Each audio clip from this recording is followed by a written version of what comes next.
Buat yang tepuk tangan, saya doakan masuk surga. Gubernur Indonesia cuma satu, ya Deddy Mulyadi. Malam tahun baru dan hari tahun baru, supir angkot di kota Bandung diliburkan dan dikasih uang saku 500.000 per sopir angkot. Assalamualaikum warahmatullahi wabarakatuh.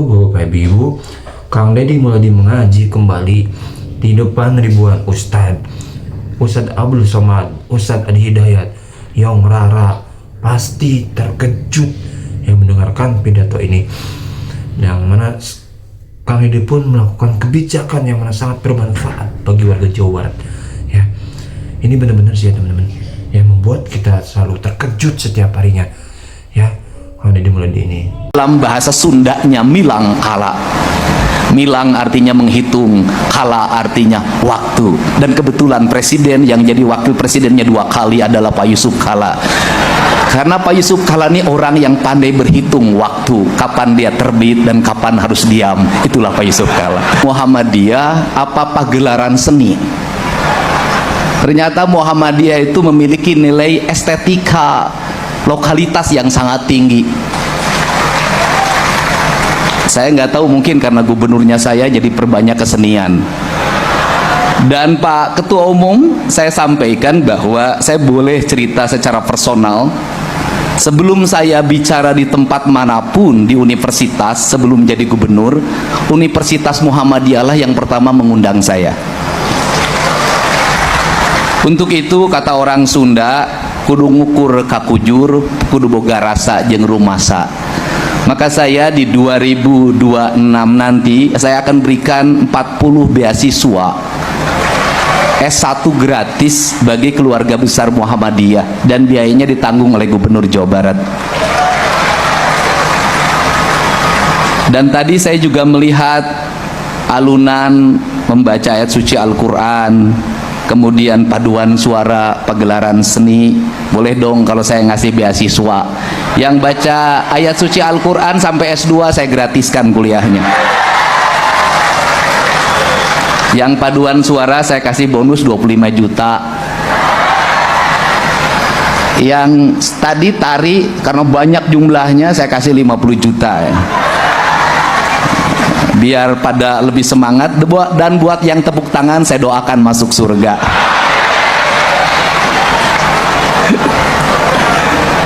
Yang belum makan mudah-mudahan tidak masuk angin. Kalau bicara Muhammadiyah, sesungguhnya kita bicara tentang kemajuan bangsa, keadilan dan kemakmuran. Karena Muhammadiyah berfokus pada 2 hal. Satu, peningkatan kualitas pendidikan rakyat yang ditandai dengan banyaknya rumah sakit yang berikan layanan pada seluruh masyarakat. Yang kedua, banyaknya lembaga pendidikan yang bertujuan untuk mencerdaskan kehidupan rakyat. Maka sesungguhnya, ini ada Menteri Pendidikan Dasar dan Menengah, ini bestie saya urusan pendidikan. Maka sesungguhnya Muhammadiyah sudah mengambil peran dari negara untuk mendorong agar negara memiliki beban yang ringan dalam menyelesaikan problematika bangsa. Sehingga kalau Pak Prabowo menyampaikan tentang digitalisasi pendidikan, digitalisasi pembelajaran, sesungguhnya Muhammadiyah sedang memperlihatkan 2 hal.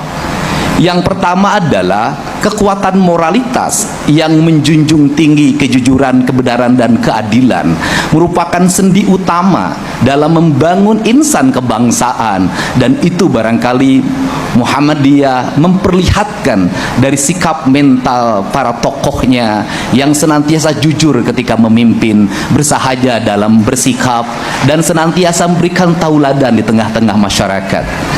Dan tidak pernah gaduh dalam perdebatan yang bersifat khilafiyah, lebih menekankan pada aspek-aspek yang bersifat ekonomi, kerakyatan dan kebangsaan. Yang kedua, dari sisi digital, Muhammadiyah sudah sejak lama memperlihatkan diri sebagai organisasi modern yang mengelola kelembagaan secara profesional, sehingga pergantian kepengurusan, pergantian kepemimpinan tidak mempengaruhi manajerial kemuhammadiyahan. 2 hal itu kemapanan ini sesungguhnya pembelajaran kita sebagai para politisi dan penyelenggara negara agar menyelenggarakan pembangunan tidak tergantung pada siapa yang memimpin. Menyelenggarakan pembangunan tidak tergantung siapa yang menjadi anggota legislatif dan siapa yang dieksekutif, siapa yang diyudikatif. Tetapi kemapanan sistem adalah sebuah keharusan, karena kita tidak mesti kepemimpinan ini bergantung pada perorangan. Sistem yang sudah diwariskan oleh Muhammadiyah ini semestinya menjadi bahan dasar bagi kita para politisi untuk mewariskan sistem politik yang baik bagi regenerasi kepemimpinan, bagi iklim pembangunan dan bagi iklim investasi. Untuk itu, di ulang tahun yang diselenggarakan pada saat ini dalam bahasa Indonesia, dalam bahasa Muhammadiyahnya milad, dalam bahasa Sundanya milang kala. Milang artinya menghitung, kala artinya waktu. Dan kebetulan presiden yang jadi wakil presidennya 2 kali adalah Pak Yusuf Kalla. Karena Pak Yusuf Kalla ini orang yang pandai berhitung waktu, kapan dia terbit dan kapan harus diam. Itulah Pak Yusuf Kalla. Saya berani ke Pak Yusuf Kalla karena senior HMI, jadi bolehlah. Karena kalau Pak Yusuf Kalla bertemu dengan orang, pasti 2 hal yang menjadi identitas yang ditanya. Yang pertama adalah HMI atau bukan, yang kedua Makassar atau bukan. Tepuk tangan ya. Kalau bertemu selalu ditanya 2. 1, orang mana? 2, apa statusnya? Statusnya itu gadis apa janda gitu maksudnya. Untuk itu pada saat ini saya mengucapkan selamat milad, selamat milang kala, dan selamat ulang tahun. Semoga ketauladanan Muhammadiyah menjadi ketauladan yang terjaga sepanjang masa. Semoga nur Nabi Muhammad senantiasa hidup dalam seluruh geraknya, bukan hanya hidup di majelis-majelis pengajian, tetapi hidup di majelis-majelis keilmuan, hidup di rumah sakit, hidup di lembaga pembelajaran, hidup di dunia pertanian, hidup di dunia ekonomi, hidup di dunia perdagangan. Andai kata warga Jawa Barat memiliki spirit Muhammadiyah, mungkin saya tidak akan pusing setiap hari didatangi oleh warga yang ditagih oleh Bang Emok, Bang keliling. Pak JK, ini problem orang Jawa Barat, Pak. Orang Jawa Barat itu punya karakter kajenting tekor asal sohor. Hajat habis 30 juta, 40 juta, 50 juta, tapi pinjam dari bank keliling yang rentennya 10%. Dan ini sangat kuat, sehingga berbagai kebijakan saya yang dilakukan saat ini sesungguhnya adalah upaya untuk menekan agar rakyat Jawa Barat tidak terjebak dalam pinjaman-pinjaman rentenir. Maka saya membuka ruang untuk orang yang tidak punya uang selama di rumah sakit berobat, datang ke kantor gubernur. Orang yang tidak punya biaya untuk sekolah, datang ke kantor gubernur. Orang yang tidak biaya untuk menyelesaikan hutang yang diakibatkan oleh biaya rumah sakit yang tidak ditanggung oleh BPJS, datanglah para gubernur. Kenapa itu dilakukan? Karena saya menyadari andai kata mereka tidak datang pada saya, pada gubernur, pada kantor-kantor wilayah yang melayaninya, mereka akan jatuh ke tangan rentenir yang pada akhirnya rumahnya akan terjual, aset kekayaannya akan terjual, dan pada akhirnya kehormatan diri dan keluarganya pun akan terjual. Bagi saya, mencegah kemaksiatan adalah dengan upaya mencegah mereka dari upaya menggelincirkan diri dari kemaksiatan. Salah satu yang harus dibina dari warga Jawa Barat adalah hentikan tradisi kajenting tekor asal sohor, karena itu yang membuat kemiskinan baru dan terus tumbuh. Pola-pola hidup anak-anak yang konsumeris, harus pakai motor dan skincare, HP yang harus baru dalam setiap waktu, uang jajan yang harus selalu tersedia, itu adalah pola-pola yang mengakibatkan mereka kalah dalam etos. Jujur saja, kalah oleh orang Sulawesi dalam beretos.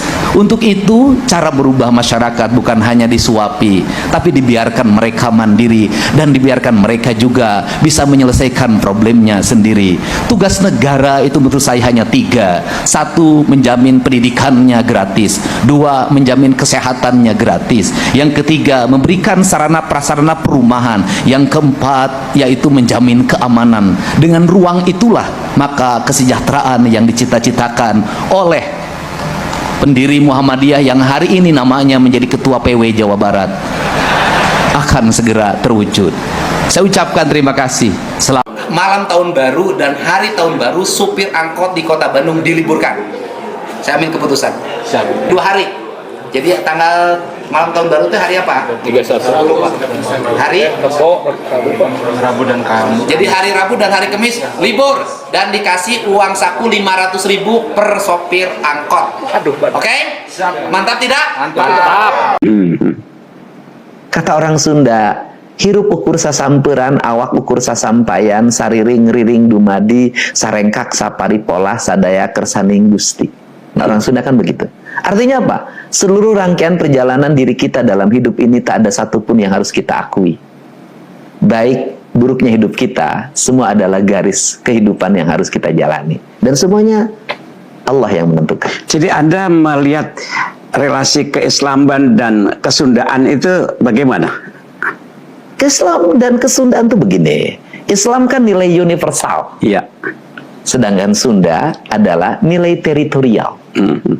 Nilai universal dan nilai teritorial kemudian menyatu.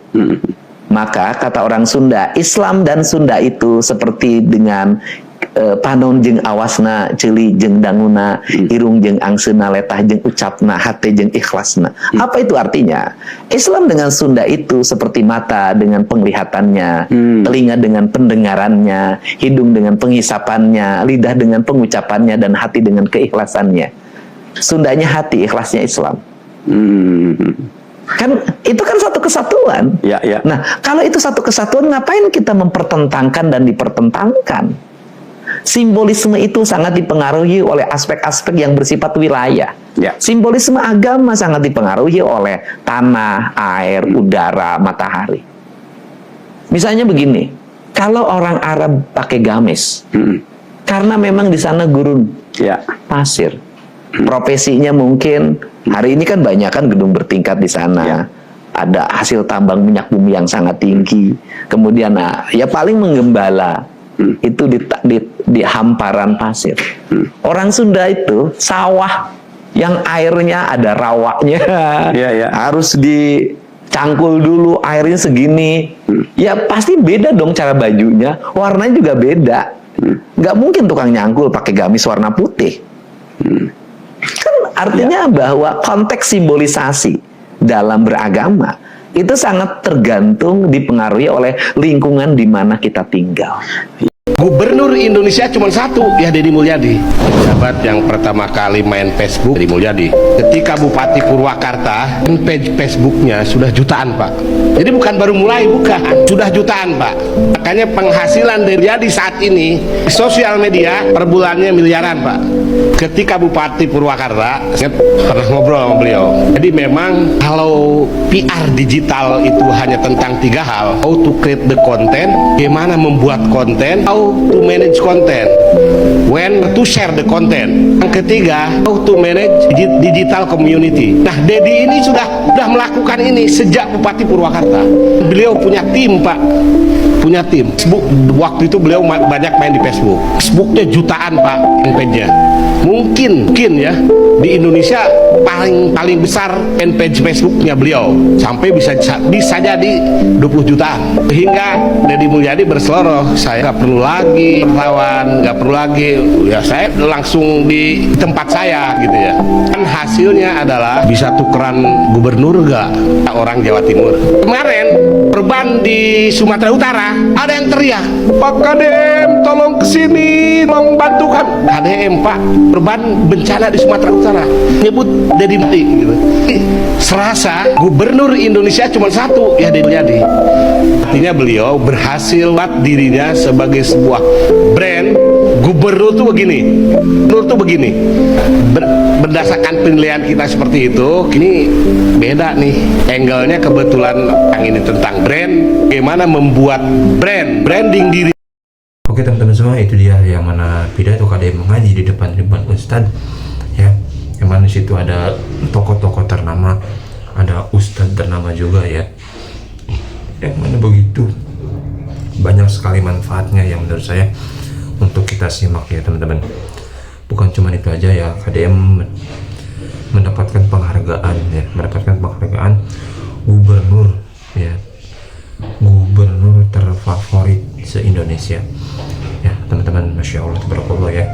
Semoga kita semua sehat selalu dan semoga teman-teman juga sehat selalu, amin ya rabbal alamin. Terima kasih, semoga ya Kang Deddy Mulyadi juga sehat selalu, amin ya Allah rabbal alamin. Terima kasih. Assalamualaikum warahmatullahi wabarakatuh.